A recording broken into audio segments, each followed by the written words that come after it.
What does it tell us that, a figure as prominent as George Galloway is in British politics, and antique tough as he is, he's seen a lot, this man, he could experience something like he has with British law enforcement to the extent that his health is affected, clearly so. This is like descending into vaudevillian rendition of Kafka. This is such a distinguished parliamentarian, long-serving member of the British government, gets pulled under the 2000 Terrorism Act for his political views. What he's broadcast online, this is a clear abuse of what is a completely arbitrary law that was meant to deal with suicide bombers, hijackers, but the government is clearly losing the narrative on both Ukraine and Gaza, two issues that George is extremely vocal on. Just look at the polling on the public support in the US and the UK for Israel. It's absolutely cratered, and that tells you all you need to know about how out of touch these governments are with the people on these issues. And that's not going to change. Ditto with the EU, with an exception of Ireland and Spain. They've lost this issue, and then they're using,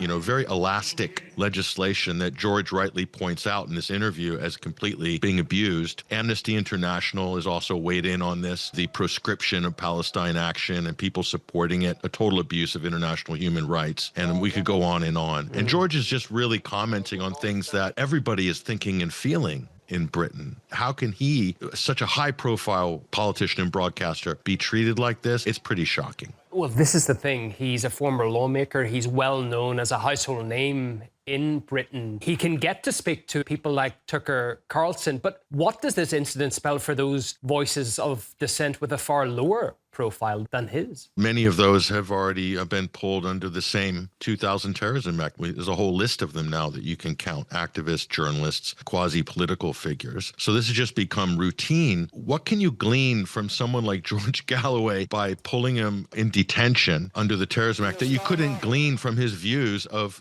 hundreds or thousands of hours of broadcasting? So it's really harassment and intimidation. But the U.S. government has been doing the same against its political opponents during the last 2 or 3 presidential terms. Unfortunately, this is just something that Western governments, they're treading down an incredible authoritarian path. Why? Because they've lost control of the narrative. I could throw the banning of RT into this bucket as well. It's not because there's fake news on the website. They just don't like the fact it's coming from Russia and it's got a countervailing perspective or narrative. So this is really under the broader guise of the competition in the information space. And governments do not like to compete, and neither do the mainstream media outlets that are subservient to those governments. Clearly, that's what we're looking at.